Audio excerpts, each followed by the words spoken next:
Since the beginning introduction of the Nike Foamposite in 1997, it's always been considered a strange shoe. This Beetle-inspired aerodynamic upper has always been eye-catching. Not even to mention the uncommon colorways like the electric lime, the electric green, metallic red, and weatherman made this sneaker even that much more different than everything else. Some of you guys may know the Nike Foamposite was my introduction to sneakers. That's how I became a collector, and that's how I began loving sneaker over all these years. And honestly, I feel like I'm the only one still holding down the Foamposite to this day. Now, through the ups and downs of the original release in 1997, the Foamposite may be on the resurface of being one of the biggest sneakers in streetwear and fashion. After seeing some major improvements in collaborating with Garcons, aka CDG, it's not too far to say, is the Foamposite coming back? Hiya! What is going on, everybody? It is your boy Sniper Jones, and welcome back to another review. As you guys can see, live in the studio, we have the CDG Foamposite, a sneaker I've been waiting on for a very long time. Before we get the video started, I wanted to tell you guys that I've just uploaded 20 new pairs of sneakers on my website right now as we speak. All sneakers are going lower than StockX and GOAT. I already compared, so if you guys are interested and if you're looking for some new heat, I got everything from Air Jordan, Nike Dunks, Yeezys, and even some Foamposites on the website right now, all going lower than StockX and GOAT. So click the link in the description if you guys are interested. It's been a while since we talked about a Foamposite on this channel. Let's check out this box, man. All black box. Some people may call it boring, but you know what? I'm gonna call it classy. When you're collaborating with a high quality fashion designer brand like CDG, it's what the people say, less is more. You get some Nike embroidery on the side of the box. You also get it plastered on the top of the box as well. You also get the size tag on the side of the box that reads that size 12. You already know the vibes. Yes, that's right. This is a personal pair, bro. I had a vendetta. I needed these and I finally got them. Last but not least, something a little bit different. They actually didn't give us that drill pull box that we used to. They decided to give us a more traditional box, which is like the flap open. And here we get the Air Foamposite One Comme de Garcons, aka the CDG.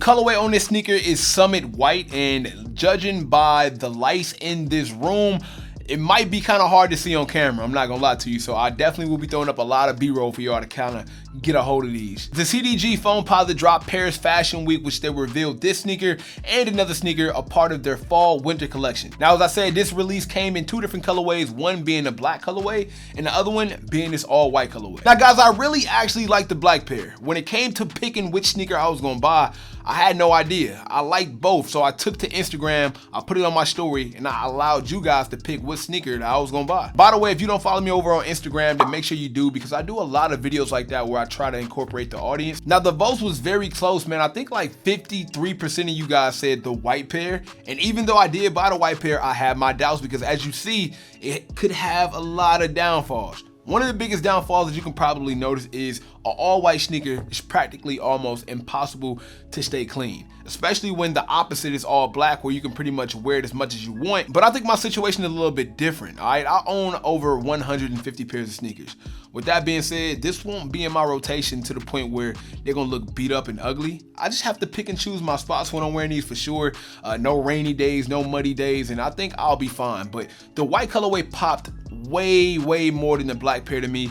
Obviously, you can tell by the print on the mold of the sneaker that it's already attention grabbing, but I just thought that the white colorway was easier to rock different fits with, and more importantly, it's a little bit more attention grabbing. The black pair gave me like Air Force One vibes, and I can't do all black Air Force Ones. Man, y'all already know that. Now, obviously, as you notice, this sneaker is a lot different from previous releases that dropped before. Now, as you guys can clearly see, this sneaker has taken a completely different route than all the other Foamposites we've seen released before. One of the biggest differences is not even the new unique look of the sneaker, but it's the price point. This sneaker retailed for the price of $520.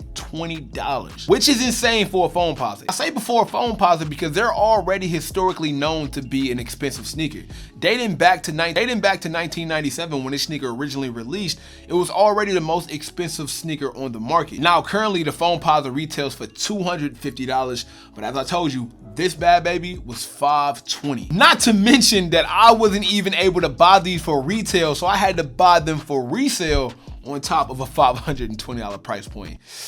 Yeah, man, that sucked. But a lot of people don't really know about the CDG Foamposite is, yes, it has a huge retail price, but a lot of that has to do with the expensive molding of the sneaker. The Foamposite is probably one of Nike's most expensive sneakers to make. On top of that, they collaborated with CDG. So if you get what I'm saying, you mix those together and you have to have some type of profit margin. So if it costs a lot of money for you to make and it's a collaboration with another brand, the only option is to make that retail price pretty expensive. Now, when it comes to the material of the CDG Foamposite, the upper features a unique three-dimensional spiral pattern throughout the entire shoe. You also get an all-mesh tongue, which is pretty standard.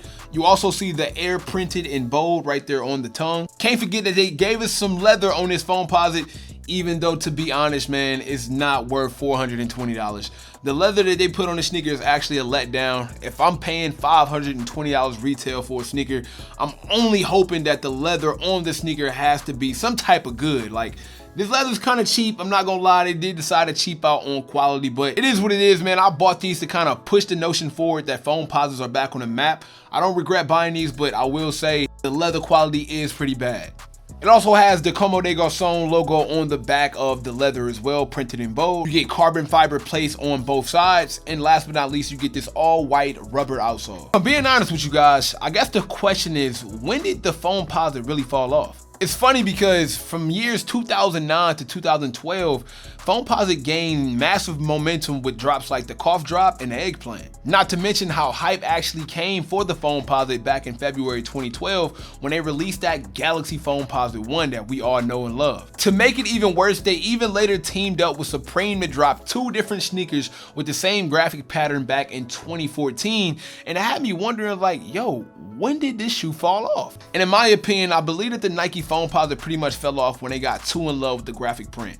It was to a point where we were getting sneakers like the Thermal Map, the Weatherman's, Asteroid Foamposites, and even the Spider-Man Foamposites, bro. Like, what was Nike thinking? If you mix up those bad sneakers on top of having a retail price of $230 to $250, you can easily understand how the sneakers started to fall off. Not even to mention, not too far after those sneakers released, comfort became one of the biggest necessities in streetwear brands. When you had Adidas collaborating with guys like Kanye West and Pharrell back in like early 2015, 2016, they were releasing not only some of the most comfortable sneakers introducing the world to Boost and NMD, they were also making comfortable fashion as well. When people were rocking like the 350s and the Pharrell Human Race NMDs, by the Foamposite being a bigger, bulky, uncomfortable shoe, it kind of pushed it more to the side and made more room for more comfortable sneakers that was heading into the year. Now, when it comes to sizing for these, man, I always thought that the Foamposite One fits a little bit different than Foamposite Pros. Foamposite Ones are really true to size and they also give you a nice snug fit.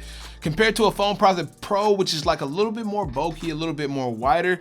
Either or, I would say if you have the Foamposite One or if you went out and got the CDG, I would say that sizing is pretty true to size, no lie.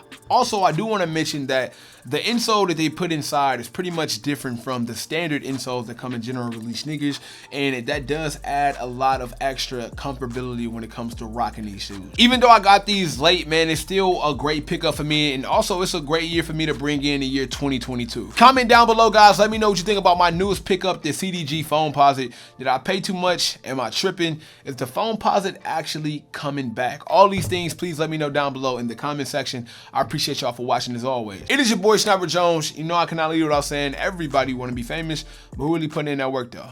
Snipe Squad, I love y'all. Dream big.